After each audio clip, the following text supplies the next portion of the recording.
Coucou tout le monde, comment allez-vous? Ça me fait super plaisir de vous retrouver aujourd'hui.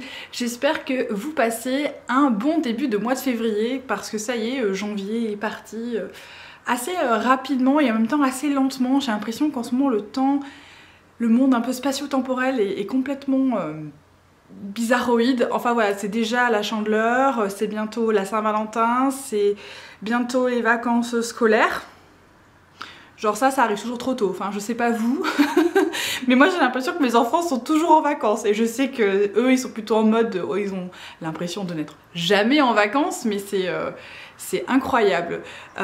Aujourd'hui je me suis dit qu'on allait faire une petite vidéo avec une palette de chez BH Cosmetics.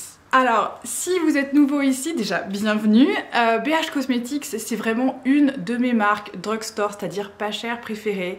Je trouve qu'ils ont vraiment une très grande gamme, notamment au niveau de leur palette, bien évidemment, et surtout à des prix extrêmement abordables. Alors, toutes leurs sorties ne sont pas génialissimes, mais je trouve qu'ils ont vraiment pris un superbe virage en 2020. Ils ont eu de très bonnes palettes sur le marché et notamment leur Travel Series. Donc si vous ne connaissez pas, ils ont fait toute une série un petit peu sur le voyage, donc histoire de nous faire rêver vu qu'on peut pas voyager actuellement. Mais leur dernière en date c'est Lost in Los Angeles. Donc ils ont Londres, Barcelone, Tokyo, Switzerland, donc la Suisse. Et donc la dernière en date c'est celle-ci, c'est celle de Los Angeles et qui ressemble à ça, et c'est vraiment une palette au top pour le printemps. On a beaucoup de pastels, on a un bon ratio de mat et de métallisé et surtout on a une qualité qui est toujours au rendez-vous sur ce format là, c'est-à-dire ce format au fard carré. On a donc 16 fards dans ces formats carrés et c'est vraiment une qualité qui est toujours au rendez-vous. Avant de passer à la revue, petit moment story time si vous avez l'habitude sur ma chaîne. Je vous raconte toujours un petit peu ce qui se passe en ce moment et bien évidemment j'accompagne souvent ce story time d'un petit café. Elle est petit aujourd'hui, hein, je sais pas si vous voyez. Donc ça c'est une tasse que mon mari m'a offert à Noël. Elles sont faites à la main, elles sont juste trop belles. Et je vous parlais donc de mes enfants. Qui parmi vous a des ados? Levez la main dans les commentaires et dites-moi pour vous comment ça se passe. Donc moi j'ai deux garçons, un qui a bientôt 15 ans et l'autre qui en a 12. Et mon ado de 15 ans là, comment dire, la communication ne se fait pas toujours facilement. Et il faut que je vous raconte le petit sketch du week-end dernier où clairement j'ai demandé beaucoup trop de choses à mon ado. Je lui ai demandé de s'habiller et se brosser les dents et de ranger sa chambre, clairement des choses difficiles je veux dire, et clairement il n'avait pas envie. Voilà, je sais pas vous mais moi mon ado il est hyper réticent dans ce genre de tâches routinières et obligatoires, et bien évidemment comme j'étais pressée, je l'ai un peu pressé lui, c'est-à-dire que je lui ai répété habille-toi, habille-toi, habille-toi.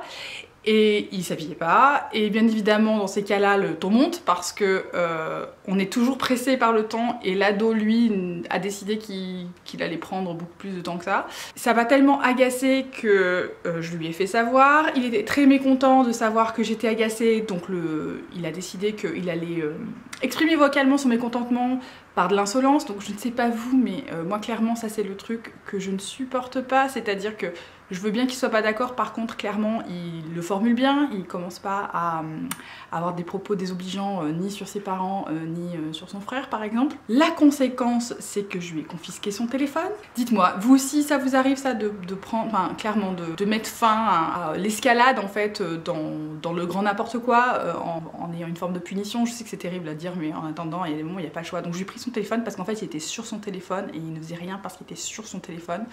Donc je lui ai confisqué son téléphone.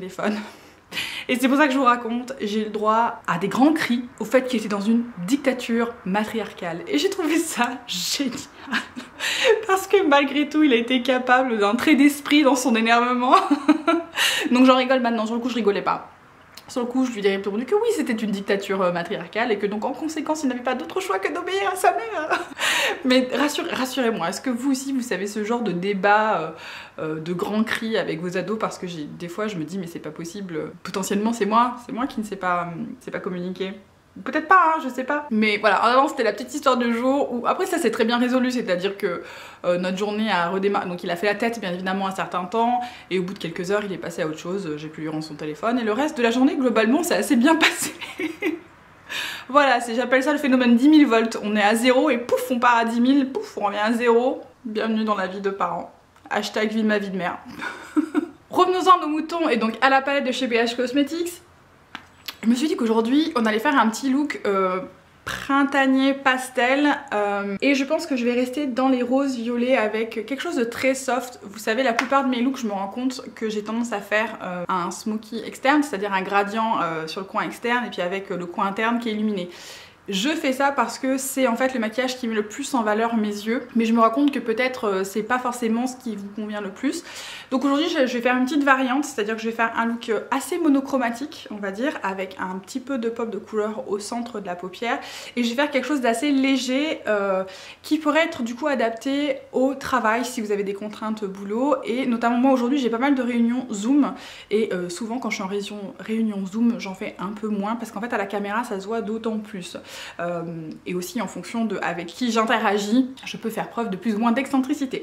Donc aujourd'hui on va faire un look pastel très simple en utilisant cette petite palette. Je vais vous faire des petits swatchs pour que vous ayez une idée de à quoi elle ressemble et ensuite on va passer directement au look du jour. Donc parmi ces 16 teintes, on va commencer avec Malibu, Runyon Canyon, LAX qui est donc cette espèce de bleu vert d'eau, 90-210, The 405, Melrose, WeHo, Rodeo Drive, Rush Hour, Abbot Kinney, Starstruck, Sunset Boulevard, The Abbey qui est donc ce blanc, Dreamer, The Hills et City of Angels. Donc comme je vous disais, on a un très bon ratio mat fard clair, enfin fard métallisé pardon, et on a en fait 8 fards mat et 8 fards métallisés, donc là-dessus il y a une super balance et on va avoir des tons aussi bien chauds que des tons neutres. On a surtout des pastels, donc les pastels ce sont des fards qui sont relativement clairs, donc ça c'est une palette qui va avoir vraiment moins de profondeur que les autres palettes BH de ce type là. Les seuls fards qu'on pourrait potentiellement utiliser c'est Melrose ici et éventuellement Rodeo Drive, même Runyon Canyon qui est donc cette espèce de marron un peu beige dans un sang qui est assez clair, je pense ne permettra pas trop foncé. Donc vraiment une palette comme ça c'est pour faire des looks voilà, pastel un peu clair. Donc je vous dis aujourd'hui je pense qu'on va faire c'est qu'on va utiliser 90-210 puis Abbot Kinney qui est ce violet et je pense que je vais mettre The Hills sur toute la paupière pour voilà, rajouter un peu de lumière et je pense qu'on s'arrêtera là et on va voir ce que ça donne ensemble. Je vous ai donc rapproché un petit peu, j'espère que je suis pas trop près. Et je vais d'abord commencer par préparer mes paupières, bien évidemment, c'est une étape pour moi qui est indispensable. Surtout j'ai envie de dire avec les pastels qui sont des teintes qui sont très claires, si vous n'avez pas de base sur vos paupières, les fards risquent de ne pas ressortir. Donc je vous conseille quand vous travaillez avec des pastels d'utiliser une base qui est un peu plus claire que votre teint de peau, ça permettra de mieux faire ressortir les fards par la suite. J'ai donc préparé ma base pour les yeux, donc vous voyez c'est toujours ma base P. Louise. J'arrive au bout et je vous cache pas que j'hésite à acheter la base Tom Ford qui vient d'arriver chez Sephora. J'en avais entendu parler et en bien. Et justement c'est une base qui a une petite teinte mais c'est un applicateur en bout. Et pas ces applicateurs comme celui de P. Louise qui a tendance à vous cracher à la figure, donc peut-être que je le testerai. Est-ce que si je le teste ça vous intéresserait que je vous fasse une revue dessus? Bah voilà, n'hésitez pas à me le dire en commentaire. Je vais donc commencer avec la teinte 90-210 qui est donc Beverly Hills, hein, vous savez la série des années 90.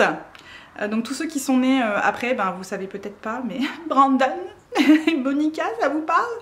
Mais voilà, donc on va commencer avec ce rose que je vais appliquer partout sur ma paupière, enfin en tout cas sur mon pli paupière et au-dessus. Donc je vais vraiment pas forcément être hyper précise, je vais juste appliquer ça bah voilà, de partout. Le but c'est d'avoir un petit peu un look un peu délavé en fait, hein, pas forcément très précis, mais dans les pastels. Donc vous voyez la base permet de bien faire ressortir ce rose qui est quand même relativement clair, surtout quand on commence à le travailler.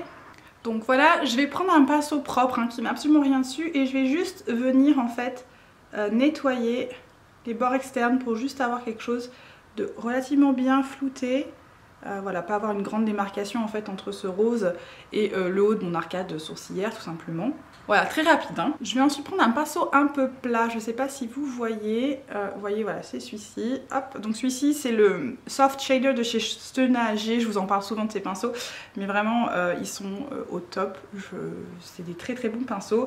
Et donc je vais aller chercher la teinte Abbott Kinney qui est ici, ce violet là. Je vais l'appliquer sur toute ma paupière mobile en la travaillant en fait avec le pli paupière ici.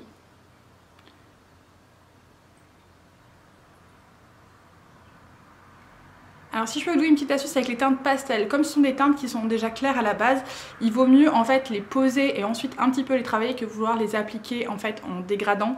Si vous faites ça en fait vous allez bouger le produit et vous n'allez pas avoir forcément toute l'intensité possible du pastel.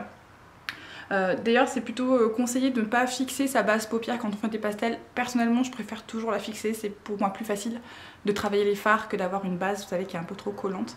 Mais voilà, sachez que c'est une des possibilités si vous voulez vraiment avoir l'intensité avec un pastel, c'est en fait de poser le produit et ensuite de travailler. Je vais faire pareil de l'autre côté. Je vais revenir avec mon pinceau de départ, je vais reprendre un petit peu de la teinte 90-210 pour en fait dégrader le violet avec le rose, délicatement vraiment sur le coin supérieur en fait juste au-dessus de mon pli paupière. Je vais juste venir ajouter un tout petit peu de cette teinte rose.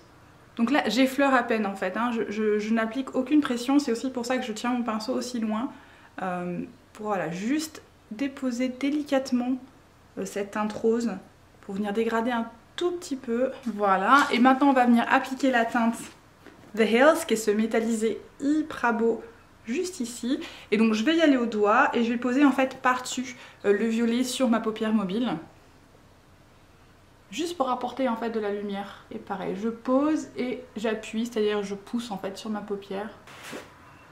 Et voilà, tout simplement. Donc je vais aller mettre du mascara, faire le reste de mon visage et on se retrouve juste après.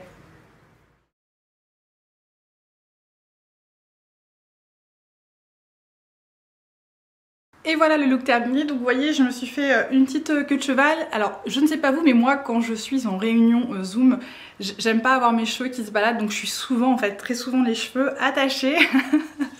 Donc voilà, ça c'est mon petit toc, c'est-à-dire que quand je suis en réunion, j'aime pas tripoter mes cheveux, j'aime pas que j'ai les cheveux qui tombent parce que souvent en fait je prends des notes donc je me baisse. Donc voilà, c'est pour ça que vous me voyez souvent avec des queues de cheval, c'est pour cette raison-là. Bref, donc voici le look terminé. J'ai utilisé comme blush le nouveau duo de chez Natasha Denona que j'ai appliqué au pinceau, donc il est un petit peu plus intense que si je l'avais appliqué au doigt.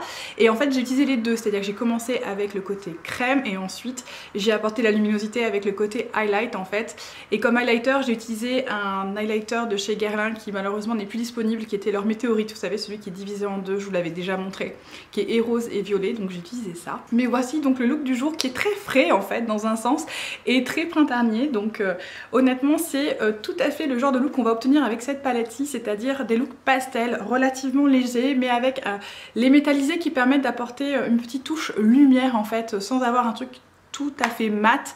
Donc si c'est quelque chose qui vous intéresse, je vous conseille cette palette-ci, vraiment hyper abordable. Je crois qu'elle est à 18 $, si je dis pas de bêtises, donc ça fait à peu près 17 €. Donc 17 € pour 16 fards, franchement c'est une hyper bonne affaire si vous êtes intéressé par les pastels. En tout cas ce sont des pastels qui performent très bien parce que ça aussi au niveau des fards de ce type là ça peut plus ou moins bien performer.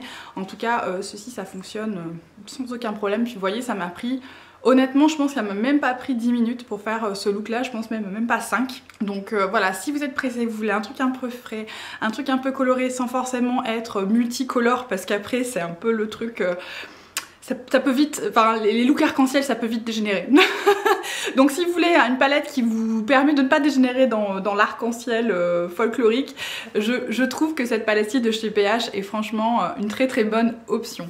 J'espère que cette vidéo vous a plu. Si c'est le cas, n'hésitez pas à lui laisser un petit pouce. Si vous aussi vous aimez bien les looks frais, dites-le moi en commentaire, franchement ça m'intéresserait de savoir.